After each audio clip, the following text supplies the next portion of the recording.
नमस्कार। मुद्दा तो है में आपका स्वागत है और मैं हूं आपके साथ मनोज वर्मा। और आज मुद्दा है डील पर सियासी दंगल। जी हां, भारत और अमेरिका के बीच लंबे इंतजार के बाद ट्रेड डील तो फाइनल हो गई है, लेकिन इस डील ने राजनीतिक हलकों में नई बहस छेड़ दी है। खासकर मध्य प्रदेश में समझौते को लेकर सियासी पारा अचानक चढ़ गया है। कांग्रेस का आरोप है कि केंद्र सरकार ने इस डील में किसानों के हितों को नज़रअंदाज किया है, जबकि बीजेपी इसे भारत की कूटनीतिक और आर्थिक मजबूती का प्रमाण बता रही है। तो कुल मिलाकर इस डील पर शुरू हुई सियासी बयानबाजी ने कई सवाल भी खड़े कर दिए हैं। उन सवालों को भी हम उठाएंगे, लेकिन उसके पहले देखिए रिपोर्ट।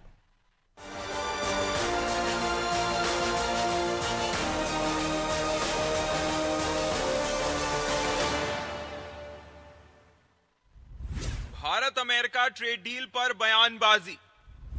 डील पर प्रदेश में सियासत भारी। लंबे अंतराल के बाद आखिरकार भारत अमेरिका के बीच ट्रेड डील हो गई, लेकिन इस डील के फाइनल होते ही देश के दिल मध्य प्रदेश में भी सियासत गर्मा गई है। जो कांग्रेस डील ना होने के लिए मोदी सरकार की विदेश नीति को कटघरे में खड़ा कर रही थी, अब वही कांग्रेस डील होने के बाद फिर आरोपों के बाण चला रही है। पूर्व कृषि मंत्री सचिन यादव ने आरोप लगाए हैं कि इस डील में मोदी सरकार ने किसानों के हितों से समझौता किया है। एमएसपी की लड़ाई लड़ रहे किसानों पर विदेशी कृषि उत्पाद थोपने की तैयारी हो रही है। उन्होंने चेतावनी तक दे डाली कि किसानों के हितों की अनदेखी हुई तो देशव्यापी विरोध प्रदर्शन करेंगे। तो इधर पीसीसी चीफ जीतू पटवारी ने कहा कि डील हुई तो है, लेकिन अमेरिका के दबाव में। अमेरिका की कृषि मंत्री ने एक बयान दिया डील के बारे में। जैस्मिन गिर ने कहा कि भारत की बड़ी संख्या में अपने सामानों पर जीरो टैरिफ करेगा, मतलब एग्रीकल्चर के जितने सामान हैं जो अमेरिका से आएंगे उस पर भारत जीरो टैरिफ करेगा। राहुल गांधी जी ने तो पहले कहा था ट्रेड डील होगी, 100% होगी, और मोदी जी दबाव में आकर ट्रंप की बात मानेंगे। वो बात फिर एक बार सिद्ध हुई। पर हमारी चिंताएं आज के भारत के कृषि और उससे जुड़े हुए लोगों की है, किसानों की है। ये देश के किसानों के हित में नहीं। इस समझौते के माध्यम से अमेरिका के कृषि उत्पादकों के लिए भारतीय बाजार खोल करके हमारे देश के और अन्नदाताओं के और किसानों का गला घोटने का काम इस सरकार ने इस समझौते के माध्यम से किया है। मैं सरकार से मांग करता हूं कि इसमें हमारे इस समझौते में हमारे तमाम किसानों के हितों का संरक्षण किया जाए, अन्यथा कांग्रेस पार्टी और हमारे देश का किसान इस समझौते का पुरजोर विरोध करने का काम करेंगे। अब डील फाइनल होते ही कांग्रेस ने किसानों के कंधे पर बंदूक रखकर बीजेपी को घेरा, तो बीजेपी ने भी कांग्रेस को उसी के लहजे में जवाब दिया। मंत्री विश्वास सारंग ने दो टूक कहा कि कांग्रेस के नेताओं को किसी भी तरह का ज्ञान नहीं। पीएम मोदी ने ये सिद्ध किया है कि राष्ट्र प्रथम है। उन्होंने हिंदुस्तान के मान सम्मान को बढ़ाया। राहुल गांधी स्क्रिप्टेड बातें करते हैं, जहां इसलिए प्रदेश अध्यक्ष भी स्क्रिप्टेड बात करेंगे। फिर मैं कहूंगा कि कांग्रेस के नेताओं को किसी भी तरह का ज्ञान नहीं है। जो डील हुई है उसकी पूरी दुनिया में साख जमी है। एक बार पुनः हमारे यशस्वी प्रधानमंत्री नरेंद्र मोदी जी ने स्थापित कर दिया है कि उनके काम करने के तरीके में प्रथम राष्ट्र है। जब स्क्रिप्टेड बात राहुल जी करते हैं तो स्क्रिप्टेड बात ही तो प्रदेश अध्यक्ष करेंगे। अब सीधा सवाल यह है कि अमेरिका से डील हुई है, लेकिन इसमें क्या क्या तय हुआ है ये अभी तक खुलकर सामने नहीं आया है। तो कांग्रेस ये आरोप क्यों लगा रही है कि किसानों के हितों की अनदेखी हुई है? क्या डील और किसानों के सहारे कांग्रेस सियासी बिसात बिछा रही है? खैर, जब केंद्र में मनमोहन सरकार थी और 2005 में भारत और अमेरिका के बीच परमाणु समझौते की घोषणा हुई थी, तो उस वक्त कांग्रेस पर भी कुछ इस तरह के आरोप लग रहे थे। हालात ये तक हो गए थे कि मनमोहन सरकार से कई दलों ने समर्थन तक वापस ले लिया था। हालांकि अब देखना होगा कि इस पर भारत अमेरिका के बीच ट्रेड डील सियासी पारे को और कितना चढ़ाती है। ब्यूरो रिपोर्ट, अनादि टीवी।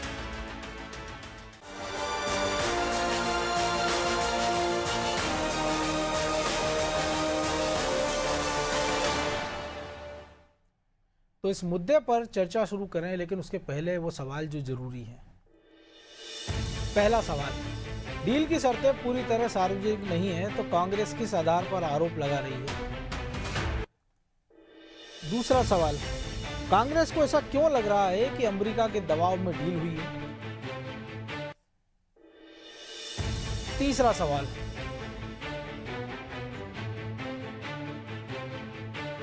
आखिर ट्रेड डील पर शुरू हुई यह सियासत किसके लिए फायदेमंद साबित हुई? तो चलिए इन सवालों के साथ इस मुद्दे पर चर्चा शुरू करते हैं। और चर्चा करने के लिए हमारे साथ जुड़ गए बीजेपी प्रवक्ता ब्रज गोपाल लोहिया, कांग्रेस नेत्री हिमानी सिंह और वरिष्ठ पत्रकार आशीष दुबे। बहुत स्वागत है आप तीनों का। वो हिमानी जी, सबसे पहले आप ही के पास, तो अभी तो ट्रंप ने घोषणा ही की और भारत ने उसकी पुष्टि कर दी है कि ट्रेड डील हो गई है, लेकिन उसकी शर्तें क्या हैं, किन किन सेक्टर को खोला गया है, कितनी रियायतें दी गई हैं, उसको लेकर अभी से कांग्रेस को ऐसा क्यों लग रहा है कि हमने अपना एग्रीकल्चर और डेयरी जो क्षेत्र है जिसको लेकर सरकार लगातार डिफेंसिव या एग्रेसिव रही है वो खोल दिया गया है? क्योंकि सबसे ज्यादा विवाद तो इन्हीं को लेकर है। सर, सबसे पहले बात करते हैं स्क्रिप्टेड बातों की और ज्ञान जो नहीं है उन बातों की। तो अगर ऐसी बात है कि आप कह रहे हैं कि अभी कुछ पता ही नहीं चला है, तो फिर कौन सी स्क्रिप्ट थी जिसके आधार पर विश्वास सारंग जी ने कह दिया कि बहुत किसानों के हित की है? तो कम से कम, अगर पहला मेरा सवाल रहेगा सत्ता पक्ष के प्रवक्ता से कि अगर आपके पास पॉजिटिव पॉइंट्स है तो वो आप समझा दीजिए। तो दूसरी चीज आई कि आरोप आपकी स्क्रिप्ट में बोला गया, स्क्रिप्ट की ही बात करूं अभी सिर्फ, कि जब कांग्रेस के समय पर, मनमोहन सिंह जी की सरकार के समय पर ये डील हुई थी, तब कांग्रेस के ऊपर भी इसी तरीके के आरोप लगे थे और बहुत सारे दलों ने समर्थन वापस ले लिया था। तो ये हमेशा का एक पैटर्न रहा है कि चाहे जब हमारी राजीव गांधी जी की सरकार के समय पर इनकम लाने की या कैशलेस करने की जब शुरुआत हुई थी, तब इन्होंने भारत बंद का आह्वान किया था, ये बैलगाड़ी पे चल पड़े थे। फिर जब मनरेगा का लॉन्च की हमारी सरकार ने, तब इन्हें उसमें बहुत कमियां नजर आती थी और बाद में वही चीजें इनकी नजर में बहुत अच्छी हो जाती है। राहुल गांधी जी, हम पहले स्क्रिप्ट बताते हैं, हम बहुत झूठ बोलते हैं, हमें किसी चीज का ज्ञान नहीं है इनके अकॉर्डिंग, लेकिन चाहे कोविड का समय हो, चाहे किसान कानून की बात हो, चाहे वो जो अभी यूजीसी लाए हुए उसकी बात हो, या मतलब बैकफुट पे हमेशा सरकार यही वाली रहती है। इनको बात वही माननी पड़ती है जो कांग्रेस के विपक्ष दल के नेता कहते हैं। लेकिन आप ही ने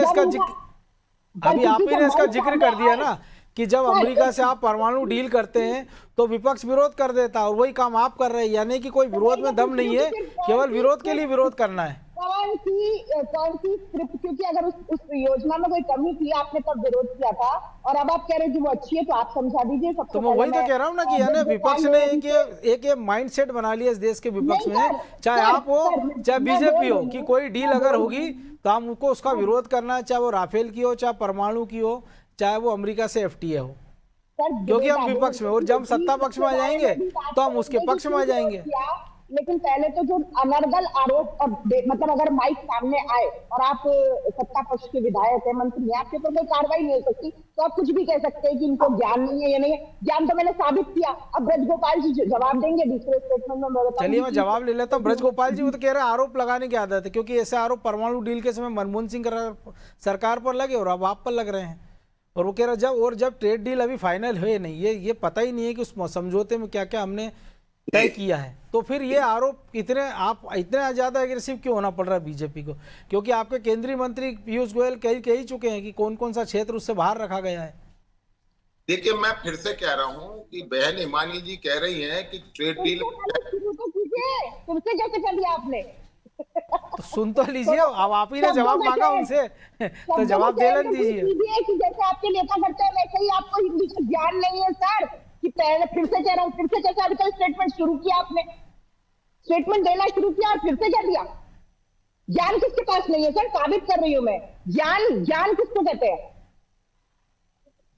नहीं तो अभी पहले आप उनसे जवाब तो ले लीजिए, आपने उनसे जवाब मांगा है तो सुन तो लीजिए वो क्या कह रहे हैं, तभी तो पता लगेगा कि किसका ज्ञान का स्तर क्या है। जी, मेरा निवेदन ये था कि हिमानी जी को और कुछ कहना है तो कहने, मुझे कोई आपत्ति नहीं है, मगर कृपया अपने क्रम में कहें, हमें कोई आपत्ति नहीं है। और बहन ने जो पहला प्रश्न पूछा है वो डील के विषय में नहीं पूछा, उन्होंने पूछा ज्ञानी किसे कहते हैं। मैं बता देता हूं बहन आपको कि हमें भगवान ने आंख नाक कान सब दो दिए हैं, और मुंह एक दिया है, यानी हम सुने ज्यादा बोले कम, इसको ज्ञान कहते हैं। मैं अब आपसे दूसरी बात करता हूं। अपन आज अमेरिका से डील हुई है उस पर बात करते हैं। अमेरिका से जो डील हुई है, तो माननीय प्रधानमंत्री जी ने आज के 4 महीने पहले ही बड़ा स्पष्ट कर दिया था कि हो सकता है कि इस डील के ना करने से मुझे व्यक्तिगत नुकसान भी हो जाए, परंतु मैं भारत के किसान और दुग्ध उत्पादकों की शर्तों पर कोई भी डील नहीं करूंगा। पहली बात तो यह है। दूसरी बात यह है कि किन किन सेक्टरों को खोला गया और किन को छोड़ा गया, उसमें भी बड़ा स्पष्ट भारत की सरकार ने किया है कि हमने किन किन सेक्टरों को खोला है। जहां तक एग्रीकल्चर की बात हो रही है, तो बिल्कुल तय है कि जो भी उत्पाद भारत में एमएसपी पर खरीदे जाते हैं, जो हमारे किसान का उत्पाद है, उसको किसी भी शर्त पर दुनिया के किसी देश के लिए ना तो खोला गया है ना खोला जाएगा। ये बहुत जिम्मेवारी के साथ कह रहा हूं, क्योंकि हमारे भारत में हमारी अर्थव्यवस्था की रीढ़ कृषि है। और दूसरा बात जो माननीय विदेश मंत्री जी ने कहा था कि दूध और दूध से बने उत्पाद, हमारे लिए शुद्धता का महत्व दूसरे नंबर पर है, पहले नंबर पर उनकी पवित्रता भारत में मानी जाती है। तो हम उसमें भी कोई समझौता नहीं कर सकते हैं। हाँ, हम टेक्नोलॉजी उनसे लेंगे, हाँ हम दुनिया के आधुनिक हथियार उनसे लेंगे, हाँ हम उनके बाजार में जब वहां जाएंगे तो उनको उत्पादन के लिए भारत आने को कहेंगे। और इसलिए कहेंगे कि भारत में तो माननीय प्रधानमंत्री जी ने 2015 में कह दिया था कि make in India make for world, हमें पूरे विश्व के लिए भारत में आइए और बनाइए। तो अमेरिका से जो बेहतर हो सकता है, जो तकनीक हो सकती है, जो इन्वेस्टमेंट हो सकता है, वो लेंगे, और जो अमेरिका को हम बेचते हैं वो भी देंगे। दूसरी एक और खास बात है, कांग्रेस ने इस पर 2 अलग अलग बातें कही हैं। एक तो टैरिफ के रेट पर भी कांग्रेस ने कहा है कि 18% टैरिफ रहेगा। तो 18% टैरिफ एशिया में सबसे कम है। हमारे पड़ोसी चीन पर लगभग 40% है, पाकिस्तान और बांग्लादेश जैसे छोटे देशों पर भी 19% है, वियतनाम पर 24% है। तो हम सबसे पहले तो लेकिन हमारे ऊपर 3 से 18 हो गए, ये भी तो देखना पड़ेगा ना। जी जी, आप बताइए। जी बोलिए। मैंने कहा 3% से 18% भी तो हुआ ही है ना। हम देख रहे हैं 50 से 18। जब 3% था तब सभी के लिए 3 था, तब भारत के लिए 3 नहीं था, सभी के लिए 3 था। इसको ध्यान रखिए। 7 जनवरी 2025 से पहले सभी के लिए यही था। और अमेरिका और जापान के बीच में फ्री ट्रेड था, यह भी समझ लीजिए। कनाडा और अमेरिका के बीच में फ्री ट्रेड था, यूरोप और अमेरिका के बीच में फ्री ट्रेड था। तो जब उसके बाद 7 जनवरी 2025 के बाद जो परिवर्तन आया, उसमें सबसे लाभकारी डील भारत की। और ये हम नहीं कह रहे हैं, ये भारतीय जनता पार्टी नहीं कह रही है। ये कौन कह रहा है? ये कह रहा है दुनिया का सबसे बड़ा आदमी एलन मस्क, जो अमेरिकी नागरिक है, जिसकी कंपनी के लिए कांग्रेस बहुत वकालत भी करती थी। ये कह रहे हैं पूरे यूरोप के नेता। अब मुझे एक बात और कहनी है कि जो लोग बजट पर प्रतिक्रिया देने में, राहुल गांधी जी से जब भारत के बजट पर प्रतिक्रिया मांगी थी मीडिया ने, तो उन्होंने कहा था कि मैं अध्ययन करूंगा फिर बताऊंगा। मगर अमेरिका से भारत की जो डील हुई वो उन्हें अध्ययन के लिए कहां से मिल गई? यही तो हम बार बार कहते हैं कि राहुल गांधी भारतीय राजनेताओं पर, भारत के संवैधानिक संस्थानों पर विश्वास ना करके विदेश के लोगों पर विश्वास करते हैं, और हमेशा विदेश के लोगों। चलिए मैं आऊंगा पास। लेकिन आशीष जी, ये बड़ा दिलचस्प है कि जो हिमानी जी ने भी पहले स्वीकार कर लिया, कोई भी एक डील होती है तो आरोप शुरू हो जाते हैं। और जो लोया जी भी कह रहे हैं कि अभी तो चीजें निकल कर सामने नहीं आई है, क्योंकि अभी हमने जो मदर ऑफ द डील जिसको नाम दिए गया यूरोपियन संघ से, उसको अभी चीजें निकल कर नहीं आई। उसको भी इम्प्लीमेंट होने में कहा जा रहा है कि 2027 तक पहुंचेगी, लगभग 2 साल में। और हम अमेरिका को लेके अभी से हल्ला मचा रहे, वो भी मध्य प्रदेश में मचा रहे। अगर दिल्ली में हो तो समझ में आता कि इंटरनेशनल मामला है। राज्य की स्थितियों में हम उस पर बहस करने लग जाते हैं। और फिर अगर ऐसा है भी, तो अगर मान लीजिए जो बात हो रही है कि गवर्नमेंट सेक्टर की बात हो रही है कि कपड़ा निर्यात, हम देख रहे हैं पीएम मित्र पार्क बन रहा है धार में, उस सेक्टर में हम देख रहे हैं इंदौर में काफ़ी अच्छा काम हो रहा है, बुरहानपुर में काफ़ी अच्छा काम हो रहा है। जहाँ तक सोयाबीन की बात है, निश्चित तौर पर अगर ऐसा खुलता है तो मध्य प्रदेश को कुछ नुकसान हो सकता है। लेकिन फार्मा के सेक्टर में इंदौर को एक बड़ा जंप मिल सकता है, क्योंकि जेनरिक दवाइयों के लिए हमने पूरा सेक्टर अमेरिका ने खोल दिया, 45,000 करोड़ का बाजार है। तो इन पर भी बात होना चाहिए फिर। नहीं, बिल्कुल ये बात तो है ही। और जैसे कि अभी भी बात यही है कि डील का पूरा जो पक्ष है, जो डील का जो पूरा खाका है, वो भी सामने आना बाकी है। तो अभी बहुत सारी चीजें जो है अंदाज से या राजनीतिक हिसाब किताब से बोली जा रही है। और ये जो डील हुआ है, उस डील में ये चीजें तो ठीक है कि जो फार्मा सेक्टर है या कुछ इंडस्ट्रियल सेक्टर है खासतौर पर वहां पर फायदा मिलेगा, लेकिन ये भी देखा, इसका एक पक्ष ये भी अच्छा है कि जो मध्य प्रदेश ही नहीं और भी देश के और भी राज्यों में जहां पर बेरोजगारी की स्थिति बनने लगी थी इतने बड़े टैरिफ की वजह से, खासतौर पर टेक्सटाइल है, लेदर है या इस तरह के जो सेक्टर हैं, वहां पर रोजगार बहाल हो सकेगा। डायमंड है, सी फूड है, जिन्होंने अपना उत्पादन घटा दिया था, वर्कर्स कम कर रहे थे, वहां पर ये चीजें जो है रोजगार का कम से कम एक आसरा मिलेगा। लेकिन ये जो कृषि सेक्टर को लेकर के जो चीजें हैं, जिसको बहुत डिटेल वापस आना, अभी सामने आना बाकी, कृषि और ये जो डेयरी उद्योग है, इस पर बात बहुत होनी चाहिए कि देखिए मध्य प्रदेश अमेरिका का जो ड्राई फ्रूट है या अमेरिका की जो वाइन है, जो स्पिरिट्स है, जो फल सब्जी है, उसके लिए मार्केट खोला गया है। तो अगर ऐसा होता है तो भारत का जो वाइन उद्योग है, जो अंगूर और इसकी खेती पे निर्भर है, उसको बहुत चोट हो सकती है। महाराष्ट्र में इसका बहुत ज्यादा असर पड़ेगा क्योंकि नासिक को उसकी राजधानी कहा जाता है वाइनरी। और अब तो भैया रतलाम में भी बड़े पैमाने पर उसका उत्पादन हो रहा है, रतलाम में भी जी, और अपने रतलाम में है। तो अगर ये चीज होती है तो फिर किसान को मजबूरी में सोयाबीन की तरफ आना पड़ेगा। तो ये सारी चीजें इसीलिए है कि सारा इसका पहलू सामने आना अभी बाकी है और उसके बाद बड़ी बहस हो सकती है। बेहतर होता है कि सरकार संसद में इस पर पूरे अच्छे से एक सामने रखे और उस पर बात कराए। तो आज तो शायद हो सकता है जिक्र होता, लेकिन हिमानी जी जो आप अभी तो लेकिन हम जो चीन पर निर्भरता हमने देखी है, रेयर अर्थ की बात कर लें, दवाइयों की बात कर लें, एपीआई कंपाउंड्स के लिए हम निर्भर हैं, तो बेहतर है ना कि देश के लिए भी कि हमारे पास एक ऑप्शन और होना चाहिए। अगर हमको दुनिया की अच्छी टेक्नोलॉजी मिल रही है और अगर हमारी शर्तों में मिल जाए तो उससे बढ़िया क्या हो सकता है।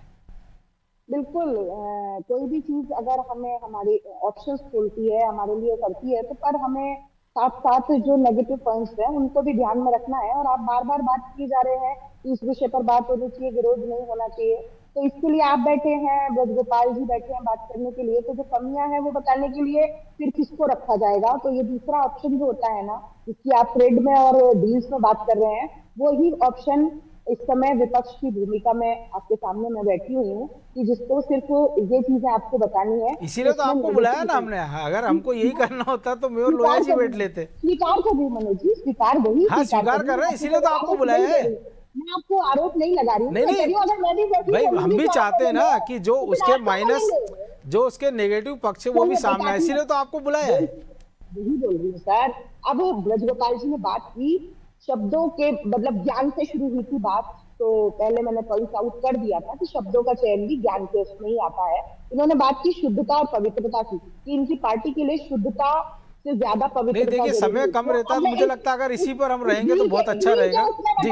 सर आने तो दीजिए, डील के विषय में, डेयरी उत्पाद के मामले में इनका इस विषय से आशय था, जहां तक मैं समझती हूँ। मेरे ख्याल में गर्दन हिलाकर समर्थन कर देंगे कि जिस तरह के डेयरी प्रोडक्ट्स आए वो शुद्ध होने के साथ साथ पवित्र भी हो। उन पशुओं को क्या खिलाया जा रहा है, उनका किस तरह पालन पोषण किया जा रहा है, वो प्रोडक्ट्स हमारे देश में आए ताकि हमारी सांस्कृतिक और जो हमारी धार्मिक भावनाएं हैं वो भी सुरक्षित रह सके।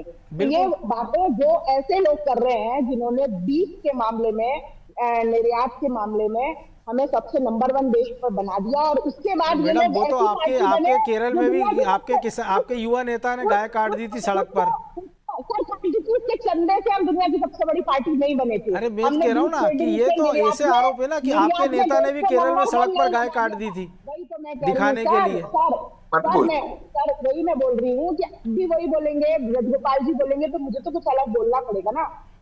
तो दो प्रवक्ताओं के सामने मुझे तो कुछ अलग बोलना पड़ेगा कि ये लोग ज्ञान की बातें, वो जो मर्जी आप आरोप लगा ली उससे कोई अंतर नहीं पड़ता है। अंतर होता है कथनी और करनी में, इनकी जो फर्क होता है वो मैं बात कर रही हूँ कि खुद इनको इन पवित्रताओं का ध्यान नहीं रहता। और आपने मेरे एक नेता की बात की, तो इनकी भी एक स्मृति ईरानी नाम की एक नेता हुआ करती थी, वो उनकी बेटी भी बिल्कुल गोवा में वो रेस्टोरेंट में बेच रही हैं। किरण रिजिजू भी कह चुके हैं ये बात तो, लेकिन अभी मुद्दा दूसरा है ना सर। ये पवित्रता की बात का जवाब दे कि यही चीजें जो कॉम्प्रोमाइज हो रही है हमारे देश में, जो कथनी और करनी का फर्क है कि तो वही तो बात कर रहे हैं। अभी उस डील के सारे पहलू आप तो जाने दीजिए कि डेयरी सेक्टर खुला है कि नहीं खुला है, एग्रीकल्चर में कहाँ तक खोला गया है। सवाल पूछा था कि अगर हमें कुछ अज्ञान है तो वो ज्ञान दे दे कि क्या क्या चीजें करने वाले हैं। बस इन्होंने अब एक तो बात ये हो गई कि अब हमें जो सर्टिफिकेट चाहिए होगा वो एलन मस्क के सर्टिफिकेट को हम यूनिवर्सिटी का सर्टिफिकेट बात कर देंगे। आप इस बात से प्रभावित नहीं होंगे कि हमारे अरे मैडम, आप भी तो किताब लेके बताते हैं, नरवणे साहब की किताब, उसमें आपका कोई तथ्य नहीं है।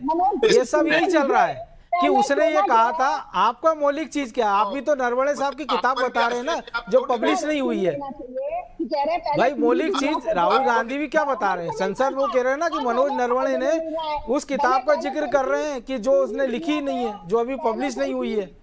मनोज जी, पहले पूरी दुनिया को कोई चीज 5 रुपए की पड़ती थी तो हम बराबरी पे थे, कोई शान की बात नहीं थी। अब हमें 50 रुपए की पड़ रही है तो हमें खुश हो जाना चाहिए कि हम फायदे में हैं, दूसरों को 70 की मिल रही है। हम 5 और 50 देके अपने को ये तो मैंने उनसे सवाल किया ही था ना कि भाई 3 से 18 भी हुआ है ना। चलिए मैं जवाब ले लेता हूँ, फिर आऊंगा आपके पास जी। विसंगत जवाब दिया उन्होंने, कितना ऐसा जवाब दिया कि पहले हम सबके साथ से बराबर करके 5 रुपए का दे रहे थे, अब हम दूसरे 70 में ले रहे हैं, हम 50 में ले रहे हैं। हमारे वालों को जो 45 का नुकसान हुआ उसका जवाब दीजिए आप कि हम जो 45 रुपए एक्स्ट्रा दे रहे हैं। लेकिन हमारी चीज भी तो 5 के 15 हमको किसी चीज पे मिलेंगे, ये तो देखना पड़ेगा जी। लोया जी, 5 के 15 और 50 में फर्क होता है। अरे सारी चीजों का आप एक साथ नहीं कंपेयर कर सकते हैं ना। 35 का नुकसान चलिए, तो मुझे लगता है कि मेरी आवश्यकता इसमें है नहीं। जी बताइए लोया जी, बोलिए। मैं नहीं बताना चाहता, मैं केवल ये कहना चाहता हूं कि आप आपस में डिबेट में ना पड़े, वास्तविक चर्चा होनी चाहिए कि डील में क्या हुआ। तो मैं तो आपको कुछ फैक्ट्स बता देता हूं डील के पहले के फैक्ट्स बता देता हूं कि 29 अगस्त 2025 से भारत पर 50% टैरिफ शुरू हुआ था। 25% रेसिप्रोकल और 25% हमारे जुर्माने का। उसके बावजूद भी अभी तक 2.5% एक्सपोर्ट हमारा बढ़ा है। पहले तो मैं आपको ये करेक्ट बिल्कुल, हमने पूरी दुनिया को ये सिद्ध करके बताया है कि यदि आप में क्षमता है तो उसका मूल्य पूरी दुनिया को देना पड़ेगा। और जो बहन बात कर रही हैं उनको भी याद में दिला दूं मैं कि केवल 12.5 बिलियन डॉलर के तो हमने अकेले आईफोन 17 निर्यात कर दिए उसी अमेरिका को, जिसमें आप टैरिफ के डर से थी। और एक और बात बताऊं, अमेरिका हमसे सिर्फ 45 बिलियन डॉलर का सामान हम अमेरिका से लेते हैं और 86 बिलियन डॉलर का उन्हें बेचते हैं। तो हम तो जो बेच रहे हैं उसको और ज्यादा करके बेचेंगे, उसमें कोई कमी नहीं आएगी। और जहां तक आप अभी कह रही थी कि एलन मस्क को हमने कोट किया, अरे राहुल गांधी जी हमेशा डोनाल्ड ट्रंप के ट्वीट के विषय में ही बात करते रहे हैं, उस पर बात नहीं करेंगे क्या? तो इसलिए मैं आपको पुनः कहता हूं, इस दुनिया में जो अर्थशास्त्र को जानते हैं, इस दुनिया में ट्रंप ने जितने लोगों से डील की है उन सबका कहना है कि भारत से बेहतर डील किसी की नहीं है। हाँ, जो मेरी पार्टी पर आपकी पार्टी आरोप लगा रही है उसका जरूर जवाब देना चाहता हूं कि किसान और मछुआरे हमारे पशुपालक, इनके हितों से ना तो भारत ने समझौता किया है ना समझौता करेंगे, किसी के साथ भी नहीं करेंगे। यूरोप के साथ फ्री ट्रेड एग्रीमेंट किया है तो उसमें भी इनको हमने अलग रखा है। और अमेरिका को भी, आपको अगर याद होगा तो आज के 1.5 महीने पहले जो भारत के मुख्य नेगोशिएटर हैं और खासतौर से हमारे वाणिज्य मंत्री पीयूष गोयल जी, उन्होंने ये कह दिया था कि कृषि उत्पादों पर और डेयरी उत्पादों बिल्कुल पर ये सारी चीजें तो पहले हो चुकी हैं। लेकिन आशीष जी, हम देखते हैं कि जैसे राफेल की बात करें या दूसरी डीलों की बात करें, आरोप तमाम लगते हैं, लेकिन फिर कोई नेता ये नहीं कहता दमदारी से कि अगर मेरी सरकार आई तो मैं अमेरिका से FTA कैंसिल कर दूंगा, मैं 370 वापस ले आऊंगा, मैं राफेल की डील कैंसिल कर दूंगा। अगर ये सारी डील गलत है तो फिर ये बात भी बोल देना चाहिए नेताओं को कि अगर हमारी सरकार आई तो ये कर देंगे हम कैंसिल। डील हुए 16 वर्ष हो गई अमेरिका से, क्या परमाणु ईंधन आज तक? बिल्कुल, मैं वही कह रहा हूँ जी। आशीष जी, मेरा आशीष जी से सवाल है, केवल घटनाओं में करना आश्चर्य होता है। बिल्कुल मैं भी वही सवाल उठा रहा हूँ जी। आशीष जी बिल्कुल सही, नहीं ये बात तो बिल्कुल सही है कि इस तरह की अगर कोई चीजें होती है, लेकिन अभी पिछले अगर हम ये 10-12 साल का दौर देख ले तो इसके बाद अभी किसी और दल को मौका नहीं मिला है कि वो जो बात अपने विपक्ष में रहते हुए कहता है वो सत्ता पक्ष में आके करने की कोशिश करे। ये एक फैक्ट है और ये हम भाजपा में भी लागू कर सकते हैं कि जब भाजपा बिल्कुल परमाणु डील सबसे बड़ा उदाहरण है अमेरिका से, लेकिन उसे बंद करने में लगे, वही बात परमाणु डील खुद किया है तो मनोज भाई, हमने वो दूसरा पक्ष ये भी है जी 1951 में पहली बार जब जनसंघ का निर्माण हुआ था, तब हमने कहा था कि जब हम सत्ता में होंगे तो 370 नहीं होगी, हमने करके दिखाया है। हमने कहा था कि जब हम सत्ता में होंगे तो राम मंदिर होगा, हमने करके दिखाया है। हमने कहा था कि यूसीसी होगी, उसके लिए हम काम कर रहे हैं। मैं तो फिर से कहता हूं, इस देश के संविधान के साथ जिन्होंने खिलवाड़ किया है उसको सुधारने का काम करेंगे। जिन्होंने गलत डील पूरी दुनिया के साथ करी है, कांग्रेस ने तो मोस्ट फेवर्ड नेशन का दर्जा दिया था ना पाकिस्तान को, हमने तो हटाया है ना। हम चलिए, नहीं बहुत सारे ऐसे आरोप प्रत्यारोप है, लेकिन फिलहाल वक्त इतना ही था। बहुत धन्यवाद आप तीनों मेहमानों का। तो डील पर सियासी दंगल, और एक ऐसी डील पर दंगल है कि जिसकी शर्तें शायद बीजेपी के जो राष्ट्रीय स्तर के नेता उनको भी पूरा ना पता हो, लेकिन इस घमासान में ना सिर्फ बीजेपी बल्कि कांग्रेस के क्षेत्रीय नेता भी कूद पड़े। लेकिन ये पहली बार नहीं हुआ कि कोई जब डील होती है या किसी देश से इस प्रकार के समझौते होते हैं तो इस प्रकार के आरोप प्रत्यारोप लगाए जाते हैं। ये हमेशा से होता रहा है, लेकिन कोई भी सरकार ये दम ठोक कर नहीं कहती है पार्टी कि अगर वो सत्ता में आते हैं तो अगर उनके दौर में डील नहीं हुई तो उसको कैंसिल कर देंगे।